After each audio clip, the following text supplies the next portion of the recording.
Once again this week, Jesus is using his teaching pattern of parables.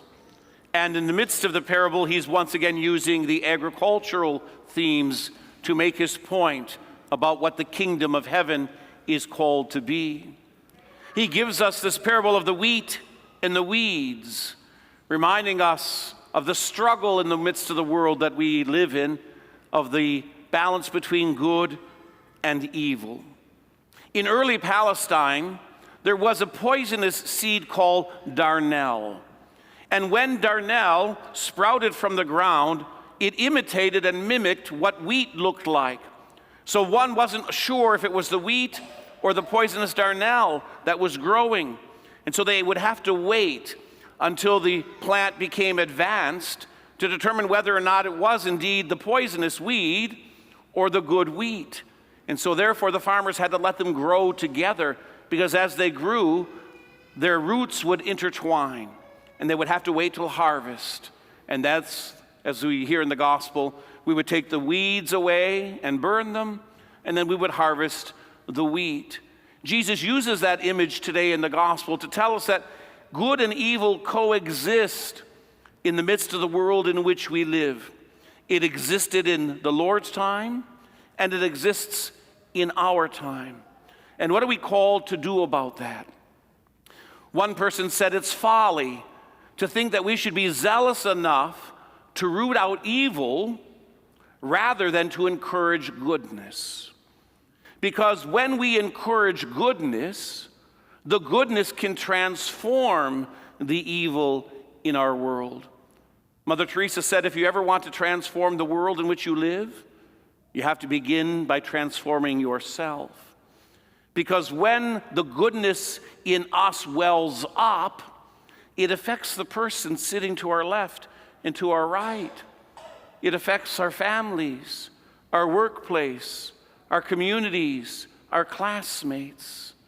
This is the goodness that the Lord is inviting us to be a part of as his followers, as a people of faith. Think about this for a moment. Remember in the Old Testament, Joseph was in prison and trapped by his brothers, left for dead. And later, when his brothers were struggling and on their brink of death, what did Joseph do? He didn't harbor evil against evil. He came to the aid of his brothers, gave them food, sustained them and strengthened them, because he was living out of the spirit of goodness. Oh, he might have been tempted at one point as a human to live out of the spirit of evil. Let's render to them what they did unto me. But he chose to render the spirit of goodness, and he changed and transformed their lives. Or maybe more contemporary for you and me, the Grinch who stole Christmas. Here's one who wanted to take away the spirit of goodness from a whole village of who's. And what did they do? They didn't let him steal away what was in their hearts. Oh, his heart was small, real small. But in the spirit of their goodness, they accepted this Grinch. They transformed this Grinch. They changed this Grinch so that he eventually had the spirit of goodness placed upon his heart, and his heart grew bigger and bigger and bigger. You see, we have the capacity in the midst of our lives to render good or evil, to render harm or goodness. And our choice as followers of Christ is always to live out of the spirit of goodness, because that goodness can change the hearts and lives of one another, of the world in which we live. Today the Lord is inviting us in this parable to reclaim that spirit of goodness. I would invite us this week to pray, Lord, increase within me the spirit of goodness, so that I might live out of that good. There's a wonderful classic called The Little Prince. And in the story, the little prince is encountered by a fox. The fox wants to be friends with the prince. Well, the fox has ulterior motives. This prince might be his next meal.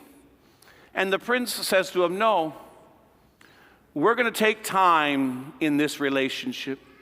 We will meet every day under the tree, but we're going to be at a distance. And over time, as each day goes on, we'll grow closer. We'll move closer. We'll sit in silence. Because as we sit together, we'll increase our trust for one another.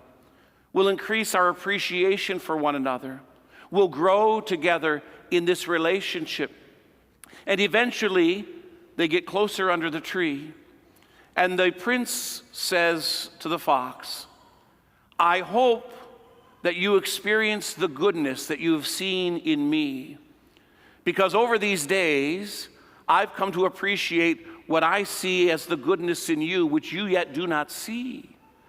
And eventually, the fox comes to the realization that this prince is not an enemy, not the next meal, but a friend. Because the goodness in one transformed the evil intention in the other. And it's by no accident that they're sitting under the tree, because the tree represents God, rooted in truth. And they sit under the embrace of the shade of God's mercy, of God's love, the guardianship of the branches that cover over them. Today, as we come to this altar, the Lord is inviting you and me to pray for an increased spirit of goodness, that we might not only fill up with that goodness, but will render that goodness to one another.